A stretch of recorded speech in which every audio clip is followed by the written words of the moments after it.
Assalamualaikum warahmatullahi wabarakatuh. Selamat pagi anak-anak. Semoga kalian selalu dalam keadaan sehat ya. Baik, untuk mengawali kegiatan pembelajaran hari ini, mari kita bacakan basmalah terlebih dahulu. Bismillahirrahmanirrahim. Pada pertemuan kali ini kita akan bahas mengenai apa ya? Besaran, satuan, dan dimensi. Oke, ini ya, yang akan kita bahas adalah besaran, satuan, dan dimensi. Kompetensi dasarnya adalah menerapkan prinsip-prinsip pengukuran besaran fisis, ketepatan, ketelitian, dan angka penting, serta notasi ilmiah. Penerapan prinsip-prinsip pengukuran berarti nanti materi yang akan kita pelajari ke depannya itu terdiri dari pengukuran. Kalau pengukuran berarti kita akan membicarakan tentang alat ukur, ketepatannya, ketelitiannya, gitu ya, cara menggunakannya. Yang berikutnya itu mengenai besaran fisis. Berarti kalau ngomongin besaran pasti ada satuannya. Jadi nanti kita membicarakan besaran dan satuan. Ada lagi angka penting dan notasi ilmiah. Angka penting dan notasi ilmiah ini digunakan dalam menyatakan hasil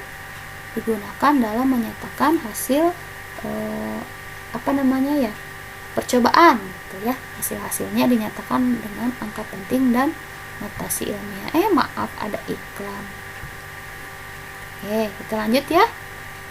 Ya, selanjutnya, sebelum ke besaran dan satuan, maka kita bahas sedikit tentang pengukuran ya. Pengukuran itu kegiatan mengukur. Nah, sekarang apa tuh pengertian dari mengukur?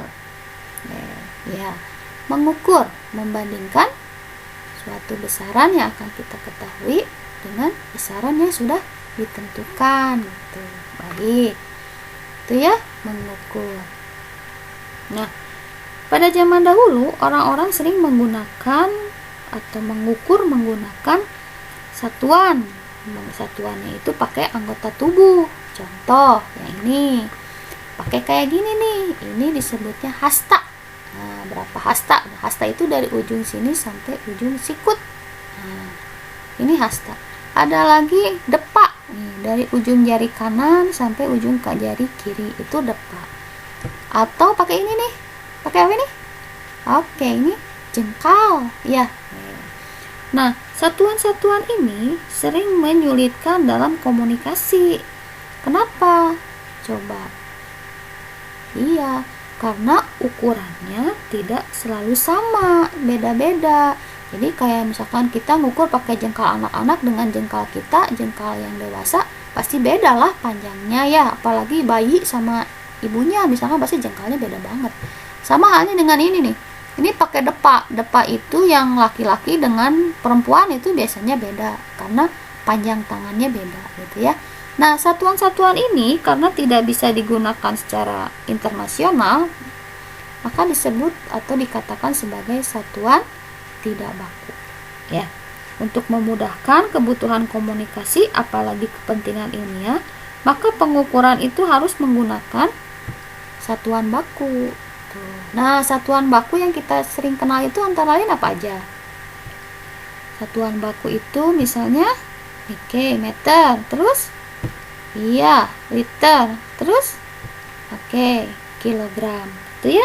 Jadi satuan-satuan internasional ini yang sudah disepakati. Jadi sebagai satuan baku ini diantaranya ya. Kalau kita membicarakan satuan baku, otomatis kita akan membicarakan juga tentang besaran ya. Besaran-besaran yang sudah ditentukan secara internasional itu dinamakan dengan besaran apa? Iya, besaran pokok. Betul. Besaran pokok itu berarti besaran yang satuannya telah ditetapkan terlebih dahulu seperti yang tadi. Kalau di SMP, kalian sudah mempelajari bahwa besaran pokok itu ada berapa? Masa lupa? Iya, Itu mah selalu ada di UN, ada di ujian-ujian selalu ada. Betul ya jawabannya. Besaran pokok itu ada 7. Nah, ini Ibu tampilkan di layar. Ada besaran pokok, satuan, singkatan, dan ada tambahan untuk di SMA itu dimensi. Dimensi itu untuk apa, Bu? Dimensi itu digunakan untuk mengetahui atau membuktikan kesetaraan suatu besaran. Gitu ya, ini dimensi. Tapi kalau besaran pokok dimensinya sudah ditentukan ini. Jadi cuma satu-satu. Tuh. Maaf ada iklan. Baik, kita lanjutkan ya. Jadi besaran itu terdiri dari massa, panjang, waktu, kuat arus, suhu, jumlah zat, dan intensitas cahaya. Nah, biasanya dimensinya yang harus kita hafalkan itu, yang harus kita ingat itu ada 3. Massa, panjang, dan waktu.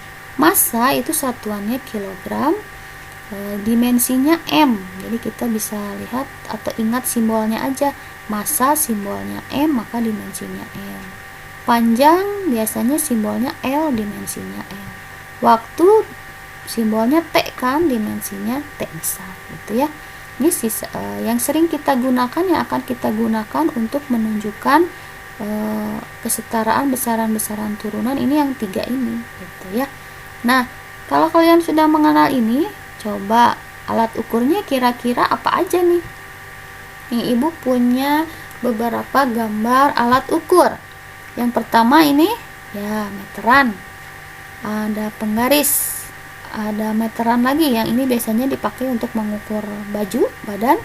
Yang ini mengukur yang lebih panjang lagi ya. Ini biasanya dipakai sama emang bangunan. Terus ada lagi ini, tahu apa namanya? Micrometer scope. Oke, yang ini jangka sorong. Alat-alat ini alat ukur apa? Oke, alat ukur panjang. Sip lah. Yang selanjutnya kita lihat lagi, Ibu punya gambar apa nih? Hah, ini timbangan duduk, biasanya ada di warung. Oke, ini ada neraca Ohaus 1 lengan, ini lengannya 1. Ada lagi neraca 2 lengan, ini biasanya dipakai di toko emas. Kalau yang ini neraca Ohaus yang biasa di laboratorium. Dan yang berikutnya ini timbangan digital atau neraca digital. Ini udah banyak ya. Kalian kalau main ke geria atau ke toko buah pasti udah ada yang kayak gini. Ya, ini alat apa?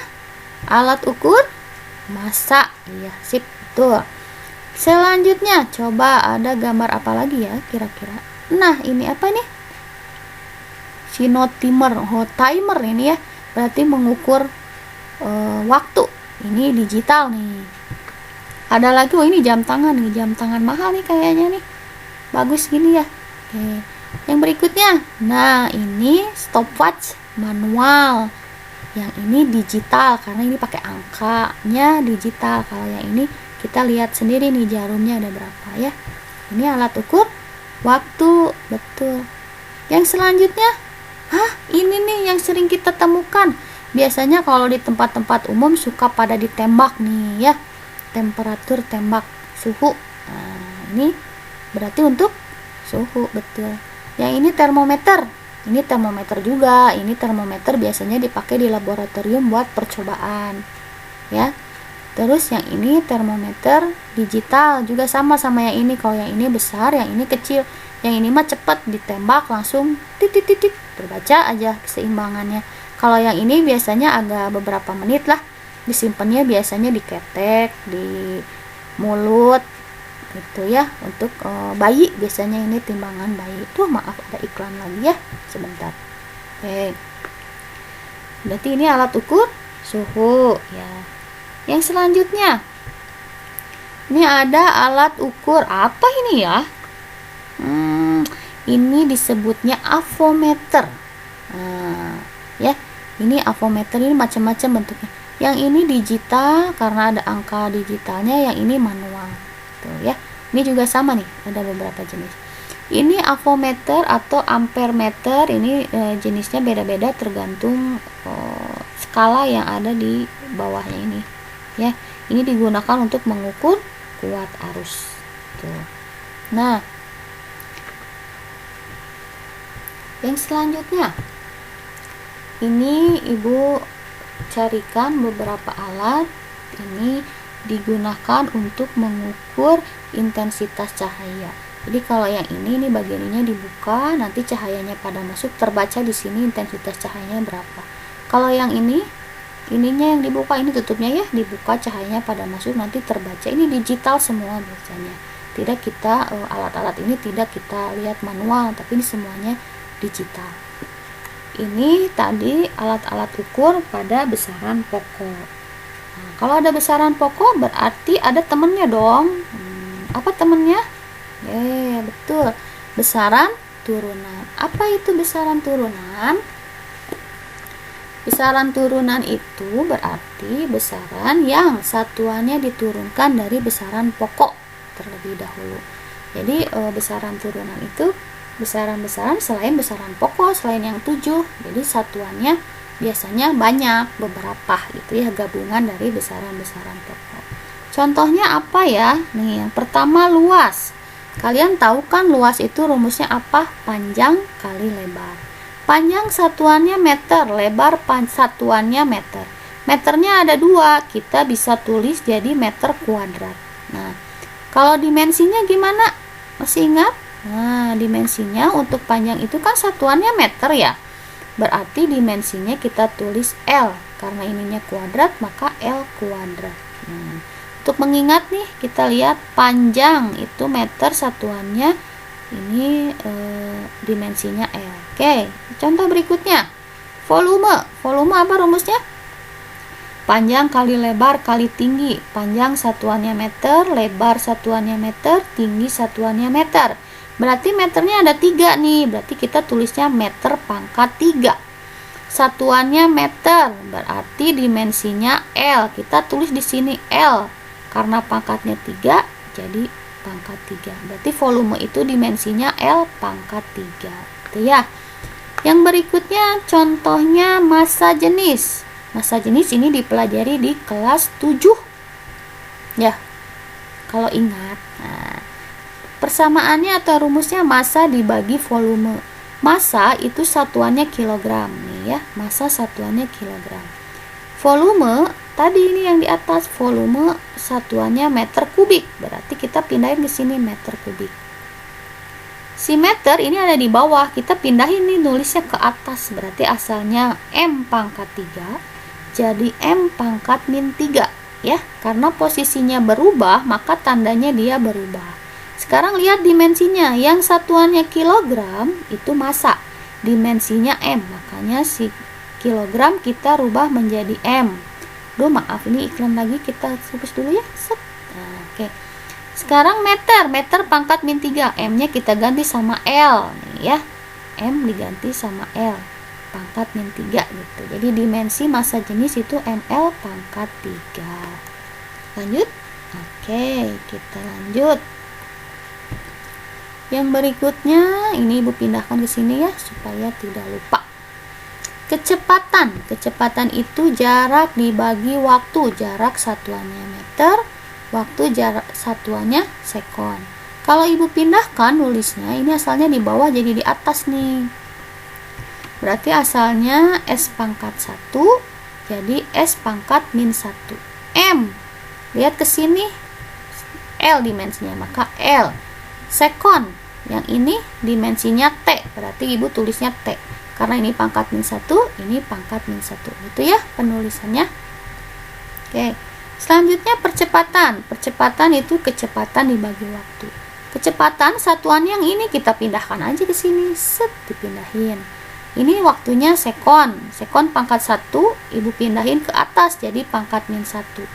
Ini S-nya ada 2, harus digabung nulisnya. S-nya 2 berarti digabung min 1 sama min 1 jadi min 2. Makanya percepatan itu satuannya meter per sekon kuadrat. Dimensinya tinggal diganti. M ganti L, S diganti T. Nah, ini gini ya, tinggal diganti. Set gitu. Yang berikutnya tentang gaya. Gaya itu satuannya massa dikali percepatan. Massa satuannya kilogram. Percepatan yang ini kita pindahin ke sini, set gitu. Tinggal digabung deh, kilogram. Nih, M. Ini L. Yang ini S ganti sama T. Jadi T pangkat min 2. Jadi MLT pangkat min 2. Itu untuk dimensi gaya. Itu ya. Yang selanjutnya ada beberapa lagi nih. Usaha. Usaha itu gaya dikali perpindahan. Gaya satuannya kita pindahkan dari sini ke bawah. Set. Perpindahan itu pindah, berarti satuannya meter. Ini meternya ada 2, kita gabung. Ini 1, ini 1, jadi meter pangkat 2. Ini S-nya tetap ke sini, berarti dimensinya kilogram. M, meter. L, karena ada 2, jadi pangkat 2. T-nya pangkat min 2. Itu ya. Satu lagi. Energi kinetik, rumusnya setengah kali massa kali percepatan dikuadratkan. Masanya kilogram, kecepatannya lihat dari yang atas yang ini ya. Salah, yang ini. Pindahin ke sini, tapi karena dia kuadrat berarti ini kuadrat. Tinggal dibuka kurungnya, meter kuadrat, S min 2 kuadrat jadi S pangkat min 2. Nah, berarti dimensinya ini M untuk kilogram, ini L untuk meter, ini T untuk sekon. Itu ya. Nih kalau kita lihat di sini ada yang sama nih. Di sini dimensinya sama antara usaha dan energi kinetik. Itu tandanya atau artinya bahwa usaha dan energi kinetik itu merupakan besaran yang setara gitu. Ya. Baik. Sekarang berarti udah selesai nih penjelasannya. Untuk sementara kita bahas sampai dimensi pada besaran turunan. Selanjutnya silahkan kalian kerjakan tugas 2. Jangan lupa ya, Ibu tunggu hasilnya. Terima kasih. Assalamualaikum warahmatullahi wabarakatuh.